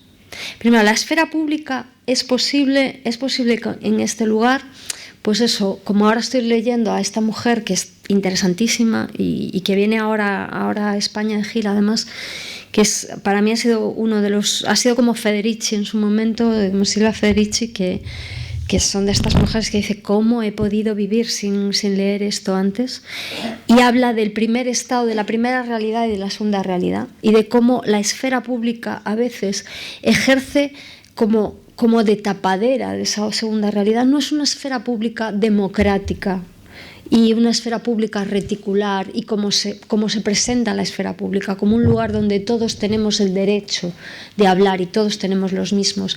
No es así, está absolutamente jerarquizada. Efectivamente, ¿dónde se producen esos espacios de reorganización? ¿Cómo nos vamos a reorganizar? Hay un trabajo que yo hice sobre Zona Franca, sobre la zona franca de aquí de Barcelona, y que habla que ilustra muy bien este paso del capital fordista al posfordista y a las empresas de servicios, como las zonas francas, que eran zonas comerciales libres de aranceles, ya sabéis, ahora son lugares de servicios. Es más, son sobre todo grandes futuros parques inmobiliarios. En la zona franca de aquí le quedan, ya lo sabéis, 2 telediarios, ¿no? Y hablaba de los call centers que había, y uno especialmente grande que hay en Zona Franca. Y veías las imágenes, teníamos una cómplice dentro de la plataforma que grababa dentro, porque no podíamos entrar, y grababa las horas del bocadillo y cómo todo está pautado para que los trabajadores y las trabajadoras no coincidan. Tú tienes ahora el descanso, tu compañera lo tiene dentro de 10 minutos, pero tú ya tienes que entrar a trabajar, porque son descansos muy cortos, en varios pero muy cortos, de forma que no puedas hacer, pues eso, organización de base que había en la fábrica, donde todo el mundo descansaba al mismo tiempo. Al menos en el fordismo había unos horarios más o menos que nos dejaban coincidir, y había un tiempo de ocio y otro de negocio, o más o menos de ocio y más o menos de negocio. Ahora no. Ahora, aparte que siempre estamos en el negocio, ya no hay tiempo de ocio, porque cuando no estamos produciendo una cosa, estamos produciéndonos a nosotros mismos y a nosotras mismas. Pues además no tenemos espacios de coincidencia. Yo doy clase en una universidad donde cada uno, bueno, tenemos un despacho común, pero muy pocas veces nos vemos. Ni siquiera en los consejos de departamento a veces tienes tiempo de organizarte, ¿no? sobre todo de organizarte públicamente, porque para organizarte tienes que conocerte, tienes que compartir espacios. Y como tenemos este ocio que es consumo, que tampoco es de salir a la plaza, ¿qué fue el 15M? Sino, joder, tenemos una plaza ahí y no vamos nunca. Vayamos ahí, pasemos el rato, sin ir a la terraza a tomar una caña, a ver qué pasa. Y es muy preocupante que no haya ni tiempos ni espacios comunes, que la vida esté organizada para que estés siempre haciendo cosas y siempre tengas prisa por llegar a algún lugar. Porque por lo menos a mí me pasa, siempre voy como, que no puedo pararme, que no puedo dar. Yo ya no recuerdo tener tiempo para tomar café con las amigas o con los amigos desde que era prácticamente adolescente. No sé si os pasa, pero es esta sensación de que tienes que estar siempre, o por precariedad, o por cuando tienes trabajo porque tienes muchísimo trabajo, y cuando no lo tienes porque tienes que estar buscando trabajo. Y es estar siempre en la producción y nunca en ese espacio de repensamiento de las condiciones de producción. Entonces, esa reorganización social yo creo que tiene que venir a lo mejor de una revisión de la esfera pública. De fet, la cultura és una eina per redefinir aquest cos social desaparegut, no? I contra l'atomització. Ja podria ser aquesta una de les funcions imprescindibles, no? que avui en dia. I de fet, l'acadèmia... Podría ser si no fuera que la cultura se ha convertido también en un consumo. Y es, bueno, ahora voy aquí, ahora voy allá a ver no sé qué cosa, porque tengo que estar, sobre todo cuando trabajas en este mundo. O sea, yo reconozco que la mayor parte de las cosas que voy a ver o que voy a escuchar o que leo son para trabajar. Ya no es por como... Yo echo de menos esta sensación de que algo me cambiara la vida, que era una esponja, iba como adquiriendo cosas y me producía un placer enorme. Hemos acabado también con el placer que produce la cultura. Porque la cultura, además de generar conocimiento, además de resignificar el mundo, además de todas estas cosas, fonamentalmente tendria que producir-nos placer. De fet, la cultura ens ensenya, com ha dit abans, a dir no, a negar una realitat sobreimposada, i l'altra seria aturar, no? La parada i repetició, aturar-nos sobre les coses i fer un tall transversal per poder pensar el que tenim al davant, i és una de les funcions del tall, quan ella posa cat en pantalla, és exactament això, és parem aquí, fem un tall, i un tall que de vegades va més al fons que no un simple tall formal, un tall estètic. Per tant, si em podeu tallar sempre que vulgueu, venia a dir això, que podeu fer preguntes, esteu convidats i convidades a fer preguntes en qualsevol moment, perquè si no hi ha mode de conversa puc anar fent, però esteu convidadíssimes a intervenir sempre. Mira, allà darrere i aquí davant. Arribat a darrere. Si no, només volia fer un apunt molt ràpid. Gràcies, María, por tus reflexiones. Y un apunte, ¿no?, sobre un poco estas estrategias y de las que reivindicas no solo el interés, sino la necesidad y la necesidad vital. Has puesto nombre a lo que has llamado las estéticas del des o la crítica como deshistorizar, ¿no?, descategorizar, descolonizar, que es un poco lo que ha sido la tradición del pensamiento crítico en las últimas décadas, las más recientes. Y en cambio, hablando, y ahora con Ingrid también, quizá el prefijo que más habéis utilizado, y a mí también me pasa, es repensar, revisar, redefinir, retomar, rearticular, en un que no es reaccionario, sino que es, ¿no?, retomar la vida en nuestras manos, como decías tú, ¿no? O como después del 15M se generalizó mucho la expresión, ¿no?, de reapropiarnos de nuestras vidas, ¿no? Ese poder volver a un sitio que ya no es el mismo, ¿no?, desde ningún tipo de lógica defensiva, ¿no?, patrimonialista, reaccionaria, sino en este estado de destrucción continua, ¿no?, de toda relación ¿no?, de toda relación posible con el sentido, con las imágenes, con aquello que articula la posibilidad de hacer o rehacer mundo, ¿no?, con todo eso que solo consumimos, atravesamos, circulamos. Quizá el ¿no? El prefijo re en este momento se vuelve tan importante como el des, porque hemos deshecho tanto y nos han deshecho tanto que quizá, ¿no? hay que poner ahí un énfasis que, bueno, quizá no tenemos la teoría para ello aún, porque tenemos mucha teoría para hacerlo todo, pero no para retomar, ¿no? El sentido, retomar un poco esa posibilidad de reapropiarnos, ¿no? de estas herramientas. No sé cómo lo ves o cómo lo podemos pensar, ¿eh? Yo creo que parte del aula tiene que ver con esto, ¿no? También Yo estoy completamente de acuerdo. Creo que aparte de desmantelar, tenemos que rearticular y rehacer y repensar. Incluso no repensar o rehacer en el sentido de volver a hacer lo que ya estaba hecho a partir de las ruinas, a lo mejor desde la nada, desde inventar. Es que nos es tan difícil pensarnos fuera de la lata de conservas que decía Ulrike Oettinger, nos resulta tan impensable, efectivamente, el nombrar de otra manera, ni siquiera tenemos palabras para hacerlo. Pero es que a lo mejor una de las cosas que a mí me tienen muy preocupada podríamos decir en los últimos 5 años, es todo aquello que no se puede nombrar ni se puede representar. Son los límites de la representación, en el caso de mi trabajo. Y hay tantísimas cosas que no son representables, que son indecibles, pero que son, y que nos tendremos que inventar palabras para ello, palabras nuevas, imaginarios nuevos, y es un reto tan grande. Pero, claro, por otra parte queda tanto que desmantelar todavía, porque como con Laura hablábamos al principio, yo tengo la sensación de decir, es que yo no sé ya qué contar, porque yo todo esto ya lo he escrito tantas veces, lo he dicho tantas veces, pero por otra parte te das cuenta de que hay un proceso de reesencialización, porque también hay res muy negativos, ¿no? Muy reaccionarios. Y de reesencialización, de renaturalización de muchas cosas, de muchísimas cosas, desde los imaginarios de la maternidad hasta los estereotipos de género, hasta las formas de la política, que dices, pues a lo mejor todo ese desmantelamiento que pensábamos que ya estaba hecho no ha sido tan eficaz, porque es que se vuelve a poner todo en pie.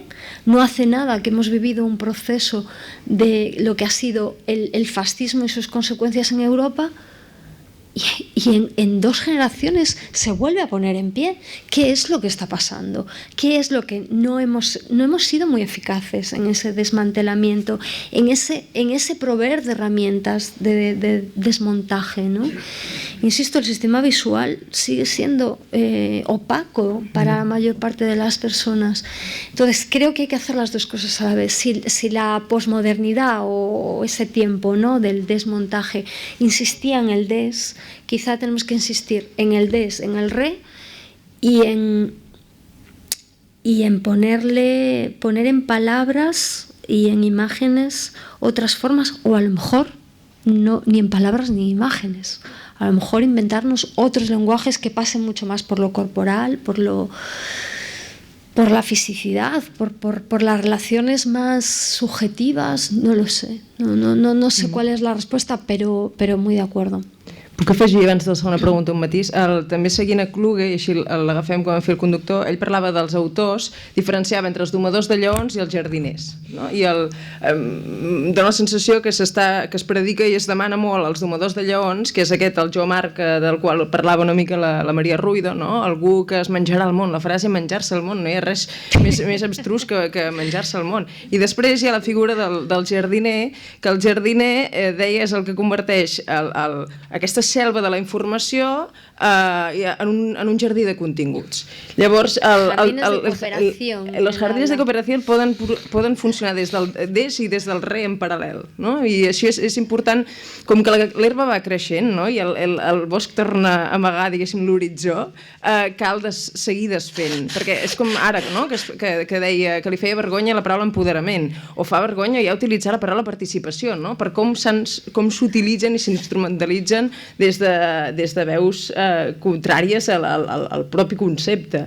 Llavors és un treball d'anar i venir tota l'estona. Com a mínim si podem evitar que els nostres companys de viatges es suïcidin, no? I que hi hagi un sentiment de que es pot, però que es pot de veritat, i d'un anar fent ja és molt.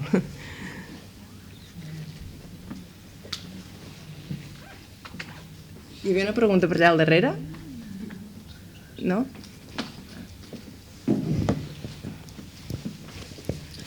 Més preguntes? Maria, tu que estàs a l'acadèmia i ets professora i jo també m'he trobat com a professora, aquesta idea de treballar per projectes és a vegades una arma de doble fil perquè precisament perds tot aquest passat, tota aquesta exemplaritat, tot el que ens precedeix, i l'individu acaba sent una mica el centre, al principi i a fi del coneixement. I a més un individu, un subjecte que està en edat precisament de perdre el rostre contínuament, de no ser, no? L'adolescent que hauria de ser, com deies tu, una esponja o algú que està tota l'estona rebent. Com es podria fer de la universitat de nou un lloc de transferència d'un coneixement real? Hauríem d'organitzar una escola de l'espectador? Hauríem de... Què es pot fer perquè l'acadèmia... No lo veo nada claro. La encuentro un poquito irreciclable a la academia ahora mismo. Creo que... De momento, para ir tirando, tenemos que hacer espacios off academia, ¿no?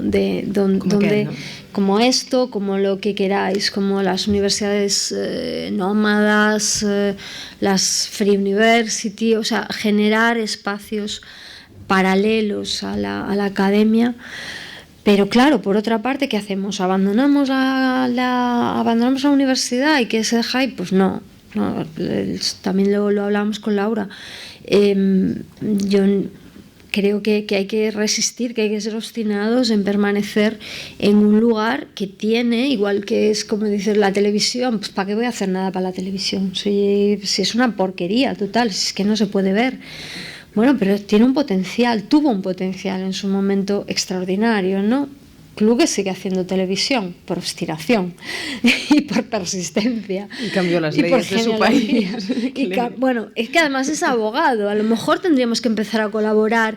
Lo que hablábamos antes de la fragilidad legal, a lo mejor es que tendríamos que poner los pies en la tierra y empezar a elaborar cosas que cambien realmente el estado de las cosas. Y desde la academia se pueden cambiar cosas. Por ejemplo, se pueden cambiar currículums académicos, currículums universitarios. Todavía yo cierro la puerta de clase y hago lo que creo que tengo que hacer, no lo que a mí me da la gana de hacer, sino lo que creo que tengo que hacer en clase. Eso es un espacio, un pequeño espacio de generación de esto, donde a mí me parece que es uno de los espacios mejores para generar esa genealogía. Pero efectivamente trabajar por proyectos y todo el espacio Bolonia, todo lo que ha sido Bolonia, es un enorme mazazo a la posibilidad de generar un conocimiento real, un conocimiento crítico. Es un espacio administrativo y un espacio de gestión y de transmisión de lo que ya está consolidado en el caso de las humanidades por la Academia Anglosajona, ¿no? Mark Fisher hablaba de que el capitalismo nos había prometido librarnos de la burocracia, del socialismo real y de todo aquello, y ha generado una burocracia que nos tiene enterrados. O sea, yo os puedo decir que una gran parte de mi trabajo en la universidad es puramente burocrático, puramente, y nos tienen entretenidos haciendo tonterías llamadas informes o llamadas aplicativos que tienes que tener un máster para entender, porque es pura opacidad todo, que no se sabe para qué. Están generando un clientelismo entre los estudiantes, incluso en la universidad pública, muy preocupante, muy el que paga manda. Este es el sistema que se les está transmitiendo, que ellos tienen derecho a tener buenas notas. No, tú tienes derecho a tener una buena educación, una gran calidad educativa, no a tener no sé qué nota. No están absolutamente preocupados por las calificaciones, no por los contenidos. Están generando un espacio de confusión entre lo que es como lo de las industrias culturales y la industria educativa y la educación. Y cualquier parecido es pura coincidencia. Y por otra parte, el funcionar como proyectos que les venden como una dedicación. Antes decíamos, yo vengo de hacer tutorías, estos días son de muchas, y les venden a los estudiantes esta idea de que tienen profesores a su servicio, ¿no? Primero, ¿qué es esto? ¿Es un vasallaje o qué es? Una universidad feudal, ¿no? Y que tienen una enseñanza personalizada, nada más lejos de la realidad, porque además sigue estando absolutamente masificada, y esta idea de que ellos trabajan en su proyecto. Y una idea adanista de proyecto, una idea no genealógica de proyecto, donde tú enlazas tu proyecto con otros proyectos, una idea completamente adanista. Y efectivamente esa idea adanista que enlaza con la imagen marca y con el yo neoliberal, que viene del mundo del arte, es la que se está imponiendo en la educación. Y ahí sí que acabóse, porque entonces, si no hay equipos de trabajo, si tú no recoges las investigaciones del otro para, por ejemplo, esto en ciencias, no creo que lo tengan nada claro, no creo que les funcione, porque no, yo ahora voy a investigar desde el cáncer desde cero, pero eso no pasaría nunca, ¿no? ¿A qué no? ¿A qué ridículo? Pero en humanidades sí. En humanidades sí. No, yo es que voy a investigar ahora sobre lo que queráis, no sé. Yo entiendo, por ejemplo, que el trabajo de los artistas es una investigación, pero esa investigación es genealógica. Esa investigación viene de un lugar y se entrelaza con otras investigaciones. Y además, si no se entrelaza, es como la idea de originalidad. Si eres original, háztelo mirar. Porque es que no estás viviendo en el mundo que tendrías que estar viviendo.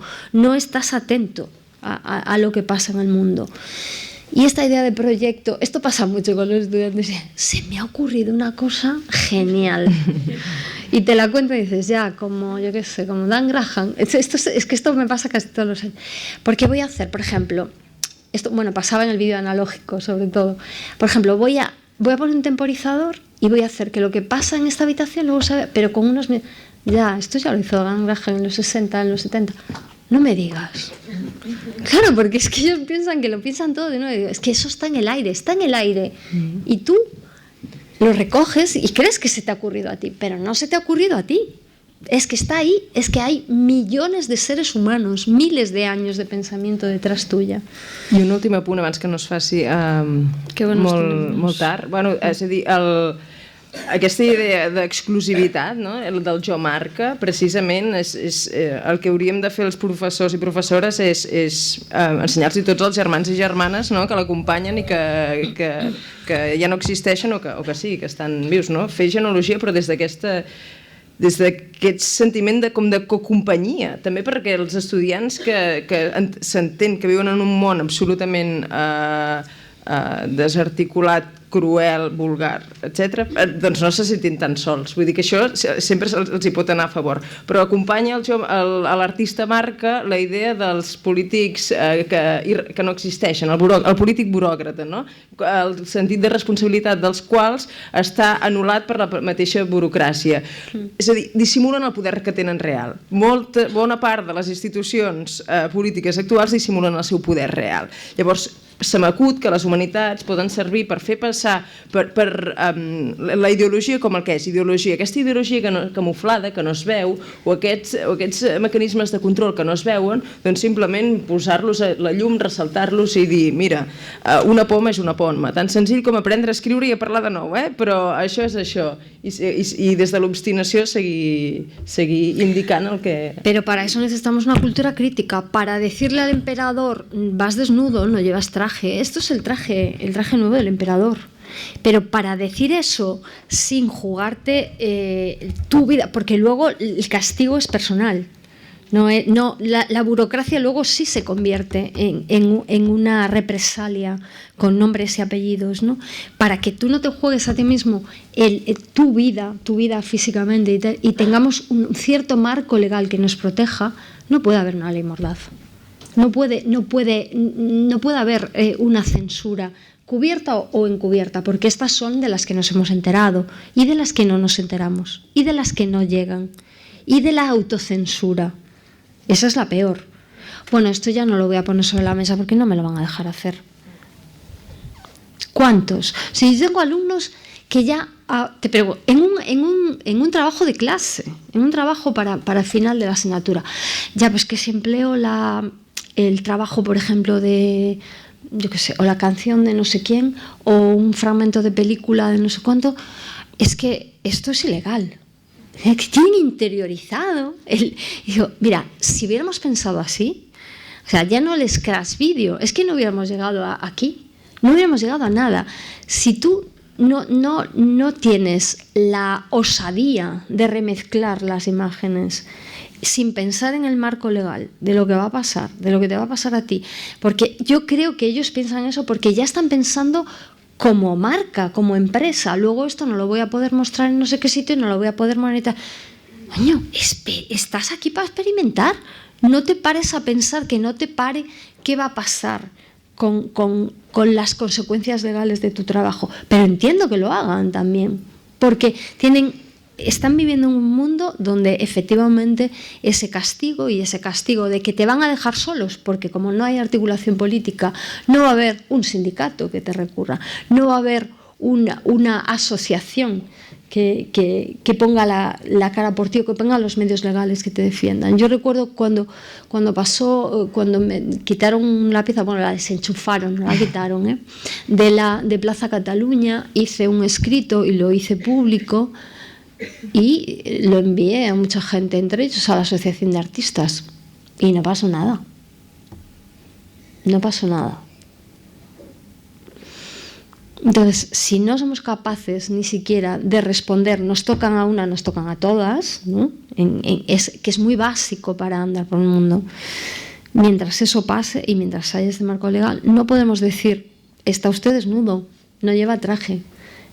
La manzana es la manzana, esto es esto. Porque entonces tenemos que ir al concepto de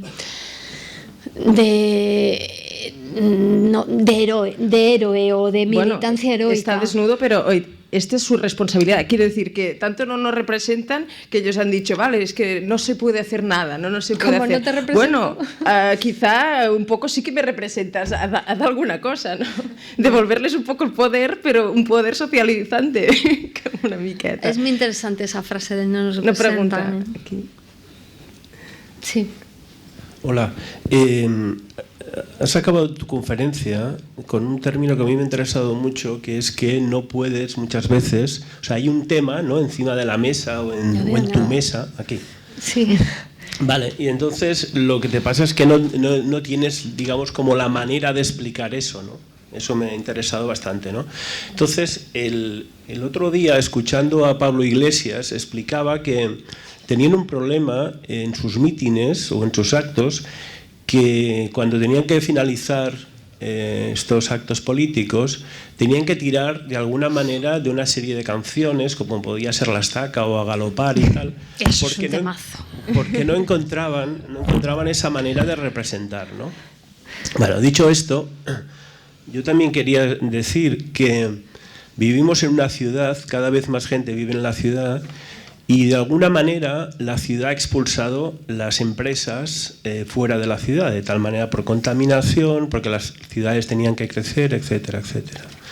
Entonces lo que nos pasa es que no somos conscientes que las empresas existen, no somos conscientes que existen trabajadores. Me sorprende porque ya sé que todas, bueno, mucha gente que hay aquí es de la universidad, ¿no? Estáis en este ámbito universitario, ¿no?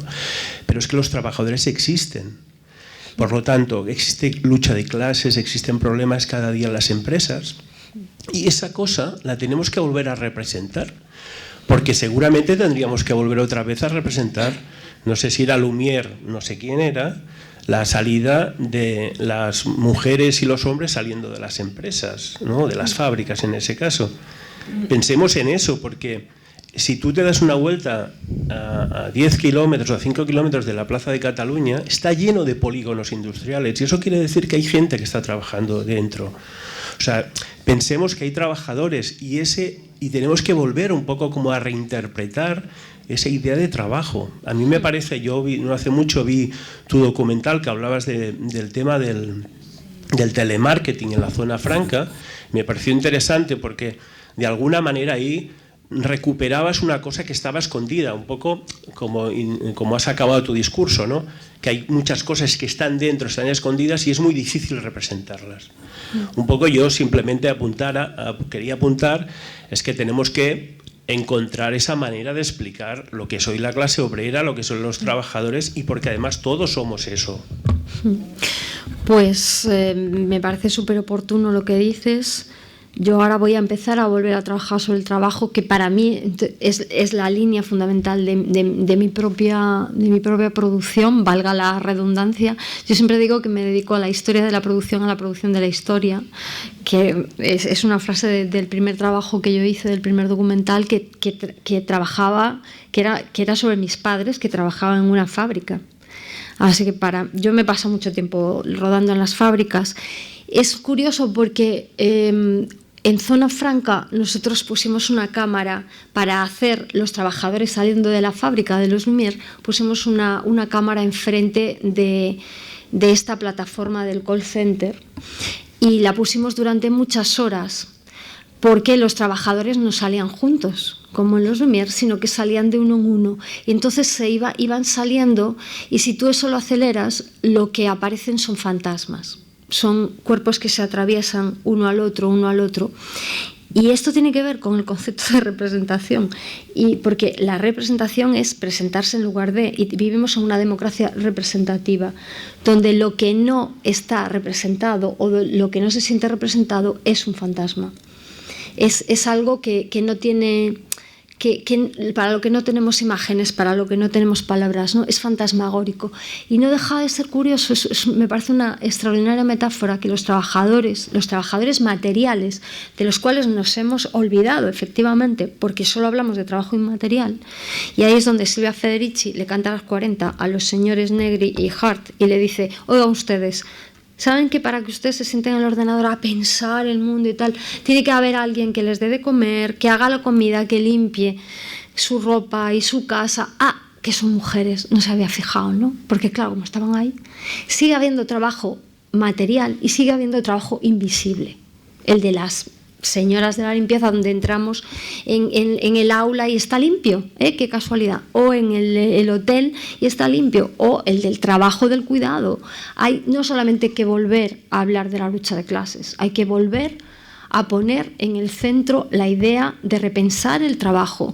Y esto es una cosa que yo digo, joder, si llevo 10, 15 años trabajando en esto y ya lo he dicho tantas veces, pues ya estará súper trillado, ¿no? Pues no. Hemos vuelto a renaturalizar muchas formas de trabajo, y ahí insisto, el trabajo de cuidados, el trabajo de maternidad se está poniendo en un lugar esencialista,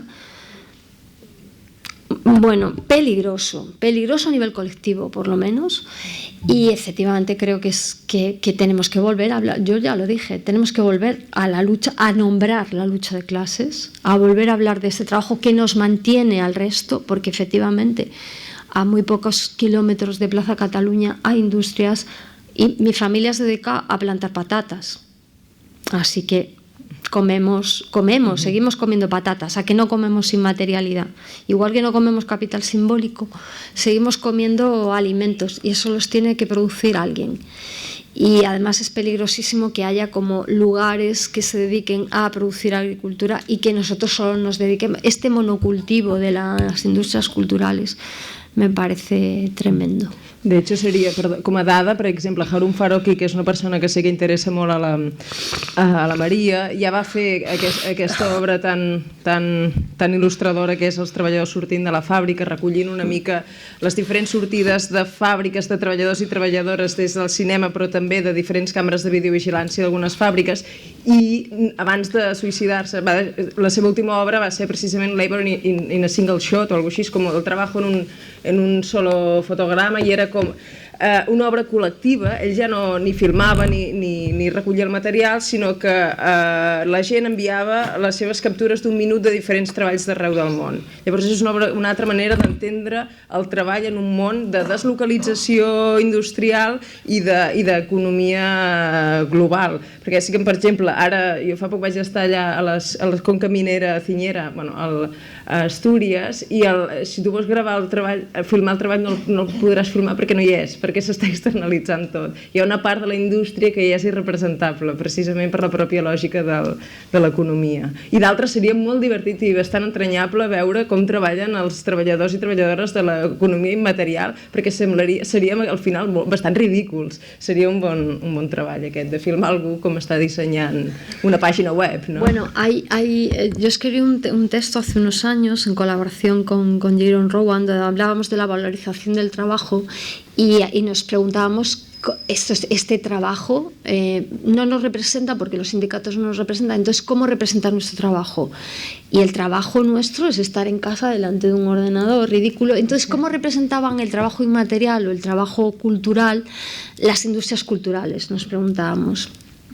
Y entonces, pues yo que me gustan mucho así las series de televisión, pues puse como ejemplo el de Doctor en Alaska, el cineasta, ¿no recordáis? Que era como un chavalín así muy simpático, que era como el tonto del pueblo y hacía todo tipo de trabajos y siempre estaba con su cámara además, y luego estaban las chicas de Sexo en Nueva York, ¿no? Y esa es más la idea que tiene la gente de ¡oh, qué guay, tía! Que te dedicas a esto del arte. Y yo decía, es Carrie Bradshaw, ¿no? Que escribe una columna semanal y se puede comprar zapatos Manolos, que es como, tía, tienes que ganar un pastón para eso. Entonces esa es la idea que se sigue transmitiendo de cuál es nuestro trabajo, que ganamos mucho dinero por hacer una cosa que lleva muy poco trabajo, como si viviéramos de la inspiración, cuando esto es un trabajo enorme, es que estás todo el tiempo trabajando. Y que tiene una plusvalía enorme, no solamente simbólica, sino también económica. Y esa es la idea del artista genio. Eso es como pensar que los futbolistas ganan lo que gana Messi. Y no, lo que gana Messi lo gana Messi, nada más. El resto de los futbolistas ganan muy poco dinero, generalmente, y entrenan igual que Messi. Y bueno, eso también es todo un mundo, representar el trabajo inmaterial, porque es bastante irrepresentable. Suerte que has acabado con irrepresentable y no con Messi. Me iba a decir, es como tu última frase. Porque es que yo le tengo que explicar a mi propia familia por qué me pagan en la universidad. Porque no solamente les parece que es una chorrada lo que hago, sino que además en la universidad me dice mi hermano, pero ¿tú las clases qué haces? Digo, pues yo soy como una especie de programador de cine. Yo elijo cosas que a mí me parecen interesantes, se las muestro y hago como teoría cinematográfica alrededor. Y dice, ¿y te pagan por eso? Y además solo vas no sé qué día a la semana. Y digo, esto es como Messi. A ti te gusta el fútbol, ¿verdad? Para que juegue como juegue tiene que entrenar cada día. Pues yo entreno cada día, lo que pasa es que mi entrenamiento no es tan vistoso. Así que Messi me sirve de mucho. Muchísimas gracias, María.